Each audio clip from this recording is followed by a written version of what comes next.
नमस्कार, फिर पैसा बोलता है में आपका स्वागत है। जो साधारण हम जो मिस्टेक्स करते हैं इन्वेस्टिंग में, उसके बारे में मैं बात करना चाहता हूँ।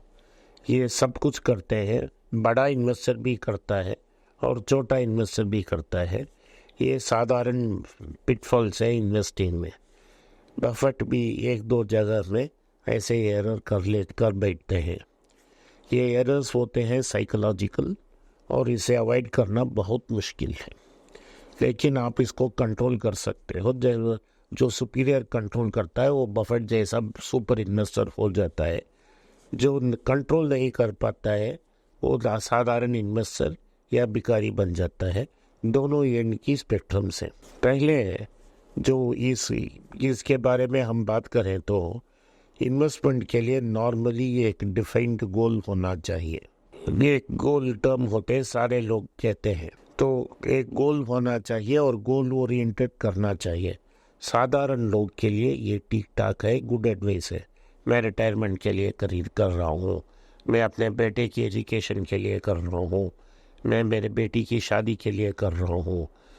ये सब लॉन्ग टर्म गोल्स हैं।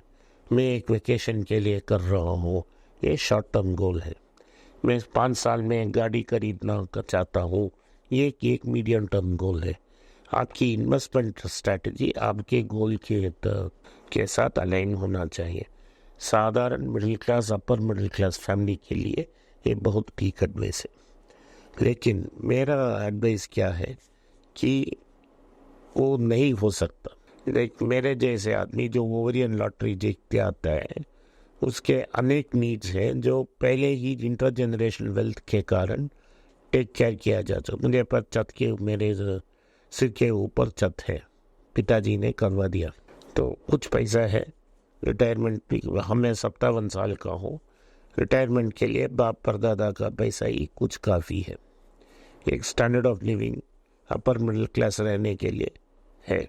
मेरे बच्चे नहीं है, लेकिन मेरे भांजा और भांजी है, उनका पढ़ाई ऑलमोस्ट ख़त्म हो चुका है। सिर्फ भांजा को 2 साल पढ़ाना है।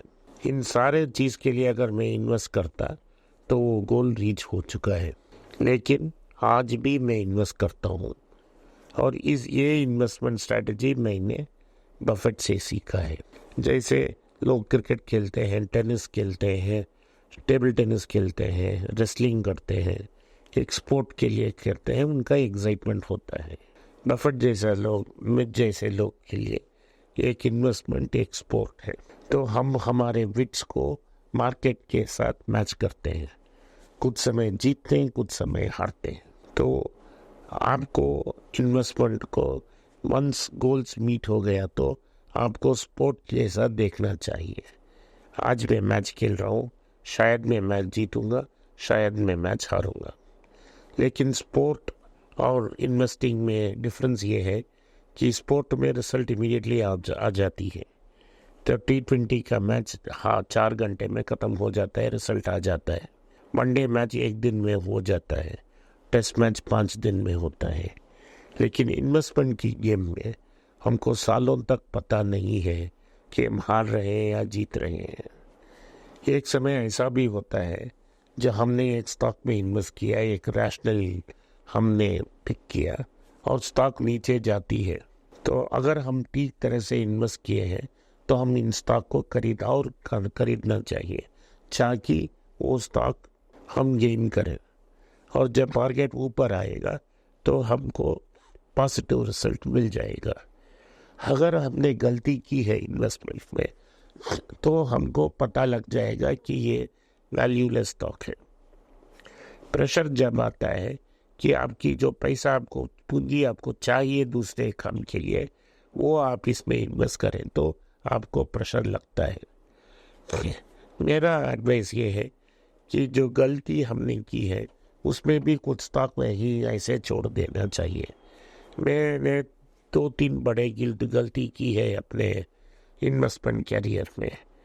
ये तो रहा सिंटेक्स मेरा गलती ये था कि मैंने जो डेट उन प्रमोटर ने लिया यूरोपियन कंपनी खरीदने के लिए, वो यूरो में लिया था। मैंने सोचा उसका बड़ा ब्रांड हो जाए है, वो डेफिनेटली लोन पे कर सकता है।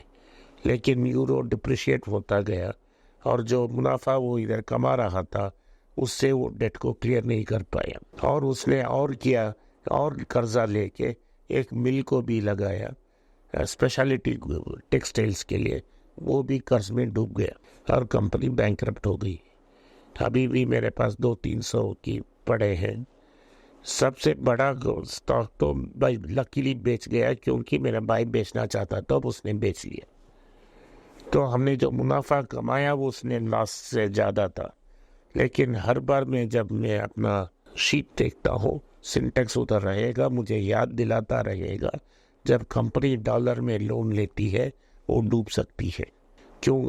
इतना बड़ा कितना बड़ा भी ब्रांड हो वो डूब सकता है, तो उसके लिए तैयार रहना चाहिए। ये एक पॉइंट है।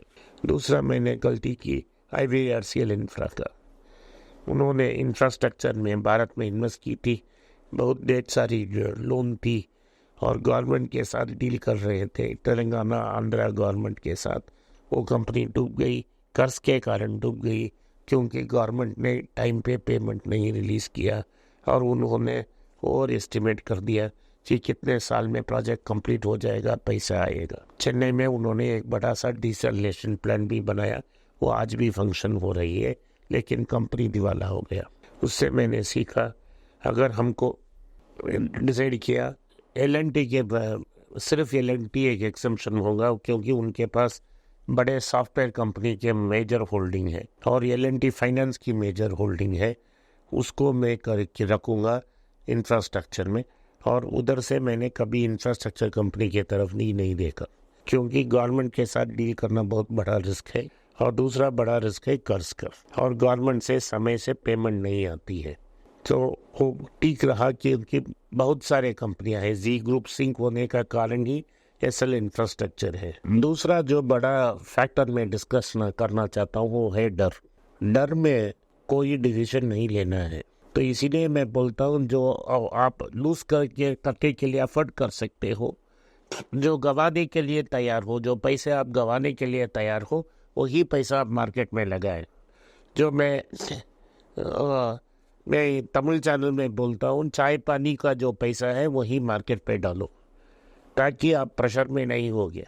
अगर हम थोड़े थोड़े पैसा चाय पानी जो हम पीते हैं उसी तरह इस मार्केट में लेते हैं, तो जब मार्केट गिरेगा तब भी हमको प्रेशर नहीं आएगा। लेकिन अगर हमने अपनी काबिलियत के ऊपर पैसा डाल दिया, जो पैसा और चीज़ों के लिए डाला है, चाहिए वो पैसा डाला है, या कर्ज लेके मार्केट में कूदे हो, तो हर दिन आपको प्रेशर होगा। जब मार्केट बड़ा करेक्शन आएगा तो आप वाइप आउट हो जाओगे। तो जब मार्केट करेक्शन आता है, जो ज़रूर आएगा एक दिन ना एक दिन, तो आपको खरीदना चाहिए। लेकिन आप अगर आपकी काबिलियत के ऊपर पैसा डाला है, आपने जो आप सह सकते हैं उस सहन शक्ति के ऊपर पैसा डाला है, तो आपको जब मार्केट गिरेगा आप पैनिक में फ्रीज हो जाओगे और आप हिल नहीं पाओगे। आप बेचने की कोशिश करेंगे, अपने लॉसेस को कट करने के लिए कोशिश करोगे।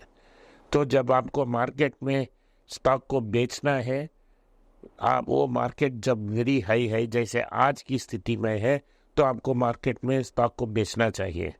जब मार्केट बहुत नीचा है तो आपको स्टॉक खरीदना चाहिए। तो फियर और पैनिक एक बड़ा कारण है कि इन्वेस्टर फेल हो जाते हैं। अगर आप फियर को अवॉइड कर सकते हो तो आप बेहतरीन इन्वेस्टर बन जाओगे। और फियर को अवॉइड करने के लिए सिर्फ एक ही काम करना है, जो आपके पास पैसा फिजूल का है, जो चाय पानी खर्चा में आप स्पेंड कर सकते हो, उसी को आपको स्पेंड करना चाहिए। उसके ज़्यादा और किए तो आप प्रॉब्लम में हो जाओगे और जब मार्केट गिरती है आपको प्रेशर आ जाएगी। आज के लिए इतना। आपने इस पॉडकास्ट को सुना, इसके लिए मैं आपका आभारी हूँ। हो सके तो इस वीडियो को लाइक कीजिए, चैनल को सब्सक्राइब कीजिए और बेल नोटिफिकेशन दबाएं। इस वीडियो को हो सके तो इस वीडियो को अपने दोस्त और रिश्तेदार के पास भेजें और उनको देखने के आग्रह करें। नमस्कार, धन्यवाद, जय हिंद।